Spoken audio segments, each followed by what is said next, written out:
আমরা যারা রাজনীতিতে বেড়ে উঠেছি, আমরা যারা এই জেনারেশনটা, এই রাষ্ট্রের প্রত্যেকটা ক্রুশাল মোমেন্টকে কিন্তু আমরা লিড করেছি। যখন এই ঢাকা বিশ্ববিদ্যালয়ের স্টুডেন্টরা গণরুম গেস্টরুমে নির্যাতিত হয়েছে, নিপীড়িত হয়েছে, তাদের পক্ষে যখন কথা বলার কেউ ছিল না, তখন কিন্তু আমাদের কণ্ঠেই সেই প্রতিবাদী কণ্ঠস্বর আমরাই কিন্তু জারি রেখেছিলাম যে আমার ভাইদের উপরে কেন অত্যাচার হচ্ছে, নির্যাতন হচ্ছে, নিপীড়ন হচ্ছে। দেশব্যাপী আমরা, ক্যাম্পাসব্যাপী আমরা সেগুলোর প্রতিবাদ জানিয়েছিলাম। তো সুতরাং আমরা বেড়ে উঠেছি পরিস্থিতিকে মোকাবেলা করে। আমাদের জীবনে আলটিমেট জিত কিংবা আলটিমেট হার বলে কোনো টার্ম আমাদের লাইফে নাই। আমরা বেড়ে উঠেছি পরিস্থিতি মোকাবেলা করার উদ্দেশ্যে। এই দীর্ঘ পথ চলায় ডাকসু নির্বাচন ছিল একটা পরিস্থিতি মোকাবেলা করুন। আমরা আমাদের জায়গা থেকে ধৈর্যের সাথে এই রাষ্ট্রের স্বার্থে এই ডাকসু নির্বাচনকে মোকাবেলা করেছি। আমি ভিপি প্রার্থী হিসেবে নির্বাচন করেছি।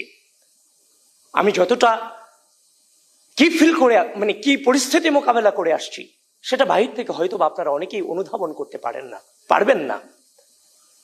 একটা জাল বিছানো হয়েছে, যে জাল আপনার খুব পরিচিত, কিন্তু যখন আপনাকে জালে নেওয়া হয়েছে তখন দেখলেন এই জালের কোনো কিছুই আপনার অবশিষ্ট নেই। যার প্রপার দৃষ্টান্ত ছিল নির্বাচনের সকালে আমাকে ভিলেন বানানো হলো, আমি ভোট কেন্দ্র দখলের জন্য গিয়েছি। এটা কখনোই মেইনস্ট্রিম মিডিয়া থেকে আমি এটা আশা করিনি। এবং সেটা কারা করেছে তাদেরও দোষ দিচ্ছি না। কারা করেছে?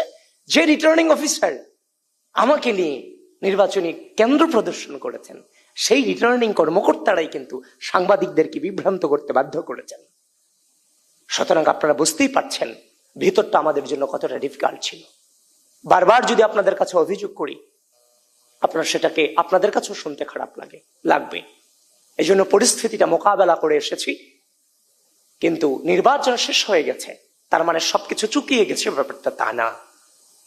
আমরা যে অসঙ্গতি পেয়েছি, সে অসঙ্গতি গুলো আমরা পেয়েছি, সেগুলো নিয়ে আমরা কিন্তু বাংলাদেশের যে নির্বাচনী কালচার, নেগেটিভ রেজাল্ট আসার পরে বিক্ষোভ করা, অবরোধ করা, মিছিল করা, বিশেষ করে 2019 সালে ডাকসু নির্বাচন পরবর্তী সময় ভিসি অফিস অবরুদ্ধ করা, আমরা কিন্তু বিশাল স্যাক্রিফাইসের মধ্য দিয়ে পূর্বের রাজনৈতিক সংস্কৃতিতে ফিরে না গিয়ে আমরা ধৈর্য ধারণ করেছি। নতুন বাংলাদেশের নতুন ছাত্র রাজনৈতিক প্রচলনে আমরা ভূমিকা রেখেছি। আমরা চেয়েছি প্রার্থী হিসেবে আমাদের দৃষ্টিভঙ্গিতে যে অভিযোগ, অনুযোগ এবং যে অসঙ্গতিগুলো ধরা পড়েছে, প্রার্থী হিসেবে আমার যে দায়িত্ব, ভোটার হিসেবেও তাদের দায়িত্ব আছে, তাদের চোখেও নিশ্চয় সেগুলো ধরা পড়বে। আমার চোখে একদিন আগে পড়েছে, তাদের চোখে দুদিন পরে পড়বে। আমরা ধৈর্য ধারণ করেছি যে তাদের পক্ষ থেকে হয়তোবা কোশ্চেনগুলো উঠবে।